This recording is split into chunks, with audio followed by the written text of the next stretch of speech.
It's as if I went to sleep for a year, and when I woke up, the world's fallen apart. There is tremendous clamor for revenge, especially in the wake of the Red Wedding. Catelyn Stark's death, Richard Madden and Una Chaplin. That moment, I knew it was coming, and it ripped me up inside. I cried. I actually shed a tear that. Yeah, I shed a tear. All the performances were extraordinary, and it was very emotional to do. It's sort of, where do you go from there? Some of the most shocking and mind-blowing scenes of the entire series come at the end of this coming season. Some very bloody confrontations. I know how important the Red Wedding is to so many fans of the show and the books, but we pick up the pieces and top it in many ways. This is definitely the most dangerous season for Tyrion. It seems like almost every episode he's in jeopardy of getting his head removed from his shoulders. Tyrion has never been faced with this much public humiliation because he usually has an answer for it. I've talked myself out of 1,000 dark corners, Podrick. I don't think I'm talking my way out of this one. He's usually center stage, and he usually is better at it than the people around him.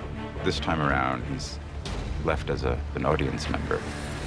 I'm guilty of being a dwarf. There's no boundary with her and Tyrion of inflicting emotional damage. She's quite happy to do it. You've always pitied him. Our poor little brother. He'd kill us all if he could. Tyrion and Jaime definitely have a love that Tyrion doesn't have with the other members of his family, and he helps Tyrion a great deal this season. Careful. I'm the last friend you've got.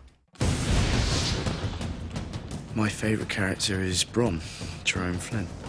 I really like Cersei because she's just a fantastic character, and even though everyone hates her, you kind of love to hate her. Jaime Lannister. He's complex. The thing that Nikolai has is this incredible charisma. He was born to play that part. Oberyn Martell is the one wild card. I would describe Oberyn as a deeply passionate person. I think that he's very, very dangerous, but he's also good. I think Oberyn's feelings for the Lannisters go beyond disdain and then to hatred. Why did you come to King's Landing, Prince Oberyn? I was invited to the royal wedding. The Lannisters are the only ones who pay their debts. He uses the invitation to the wedding to come and seek out what he really wants, and that is vengeance. Joffrey. Joffrey's a wee prick. Mummy's boy, a bully. He's got nice eyes.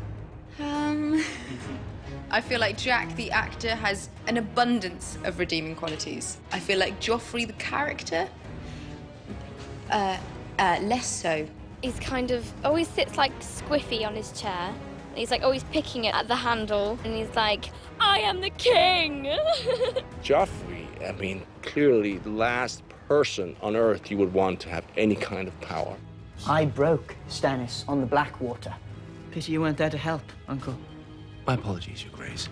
I was rather busy. Busy getting captured. It's the best fun to play such a hateful or hate-inspiring character. Just to get the reaction out of someone is it's very satisfying. It's nice to, make people hate you. A royal wedding is history. The time has come for us all to contemplate our history. In terms of the challenge of the wedding, it's the entirety of it. It's the totality of a massive scene which takes up about half the episode. It was like shooting a short film in itself, actually. I was shocked by the sheer scale. I really have never seen anything like that in Game of Thrones before. I would find it very hard that I would have a wedding ceremony replicated like that again in my career. It was majestic, it was shimmering, and it just looked pristine. I think that's what Joffrey likes. He likes something ostentatious and grand. The great thing about this show is they like to put you into atmospheres and into environments that conjure up certain feelings inside of you when you're playing the scenes out. Your imagination is kind of fueled, it's all there.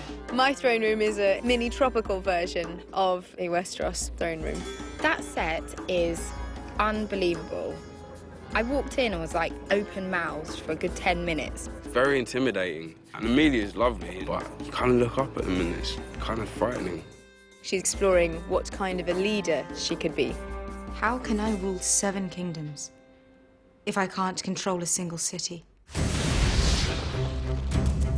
The cities that Dany has previously liberated are beginning to revolt because it's all well and good going in and cutting the tie and seemingly breaking people free, but if you don't leave them with any kind of a structure or any kind of a commander who shares the same morals and views as the person who liberated them, then it's a free-for-all.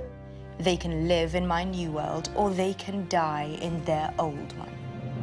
When the dragons were first born, they were adorable little babies and completely devoted to their mother, and they couldn't even eat without her. With each season, they grow, and with each season, they become a little bit more dangerous. And now they're at the point where they're not babies anymore. They are outgrowing the restrictions that she's placing on them. She's always feared it. I mean, for goodness sake, they're dragons. They've killed her enemies. What's going to stop them from killing anyone? Because they're dragons in a non-dragon world. They're dragons, Khaleesi. They can never be tamed. I think it's kind of a symbol of her losing control of herself and losing control of what she's doing. The thing that I got most excited about is Jon is not the same man from season to season. There's too much that's happened to him, too much that's gone on and that he's had to learn from. We find him in season 4. He's in a very bad place as far as how he feels he treated Ygritte and his honor because of that. Not only breaking his vows to the Night's Watch, but breaking his vows to her. He's in a lose-lose position, really. But he has to make good. You've done nothing wrong. I've done plenty wrong. He's reunited with Sam, which is a good thing, but their relationship's changed. Sam and Jon's relationship this year is as even and equal as it's ever been. There's more confrontation between them this season. You're a wildling girl. She's one of the raiders. She's not my girl. Ah, but she wasn't she? It's a very different relationship we find themselves in, but still a loving one, still a caring one. And I think without Sam, Jon would crumble. Oh, that's an easy one. Involves prosthetics. No, it's a big man. Go back and find your clothes, Hodor. One of the most terrifying things I've ever had to do was the opening shot of season 3. They wanted to get this feeling of something being behind Sam and something in pursuit of Sam. So they decided the only way to achieve that effect was to chase me on a quad bike through the snow. And they had a guy running alongside saying, the only reason I'm here is if you fall over, I'll get the quad bike to stop. I went, thanks very much. I don't know what they're paying you, but it's not enough. Sometimes greeting CGI wolves is a strange experience. It's this big green sausage dummy shoved in your face and you have to treat it as if it's your lifelong pet and love it to bits. It's very odd. The most weird thing I've had to do this season is to bite off a man's ear and spit it in his face. The first time I walked into the Castle Black set, I thought, oh my God, because until you step into it physically, when it comes out of your head and into the real world, it sends chills down your spine, really. Chopping off Theon Greyjoy's companion was probably quite OMG. When I read that, I was like, whoa, really? Every day on this show is an OMG moment, really, because there's always surprises in it. You're always in a really cool location, or you've got a great prop, or, the set is incredible.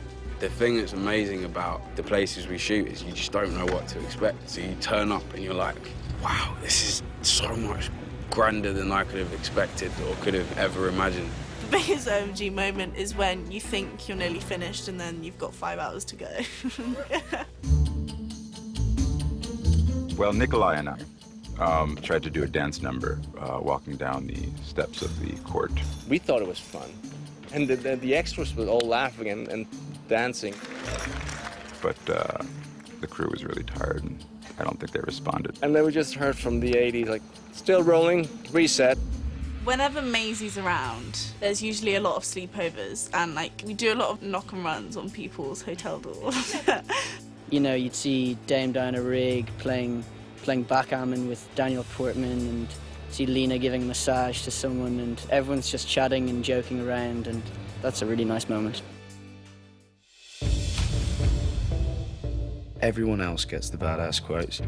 I think the best quotes are Bron's quotes. Any line he has, it's witty and intelligent and hilarious. You don't fight with honor. He says, no. He did. Okay, well, there was that scene where he said, Hodor. Hodor? Hodor. Hodor. That was definitely a badass one. I think it would be when Ygritte's head is on that rock. Strike hard and true, Jon Snow. I'll come back and haunt you.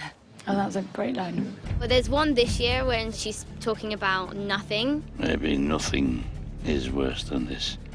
Nothing isn't better or worse than anything. Nothing is just nothing.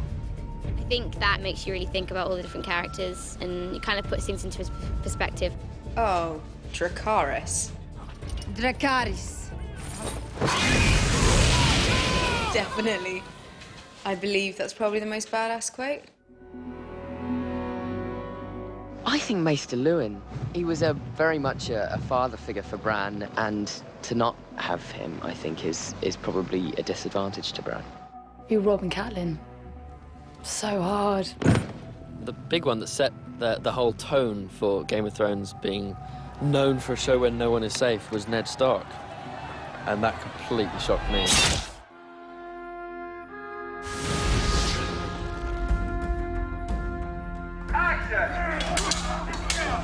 I think as in previous seasons, there's a build. I think what makes this season different is that things really get going much more quickly. It's more thrilling throughout than season 3 was. There's definitely objectively more action, and there are a whole lot of things on the production front that we've never done before.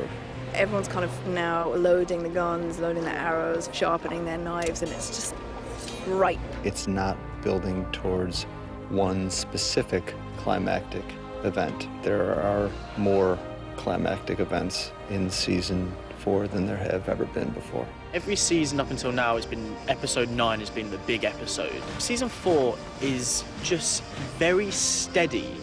The stakes are higher throughout the season than they have been before. This season, the story just gets more intense. Some really juicy mental storylines. And it's just really exciting. The button's pressed and the accelerator is firmly to the floor here. There's a lot of action. The good guys are coming back this year, and that's nice to see. Yeah, we're making a stand. We hope people, when they come out of the season, will feel that the impact of the season as a whole would be even greater than the impact of the previous season. There are so many quality shows on television that I love and admire, but I don't think there's one with the scale of Game of Thrones in terms of the size of the cast, in terms of number of countries we shoot in, and you know, who else has dragons, really?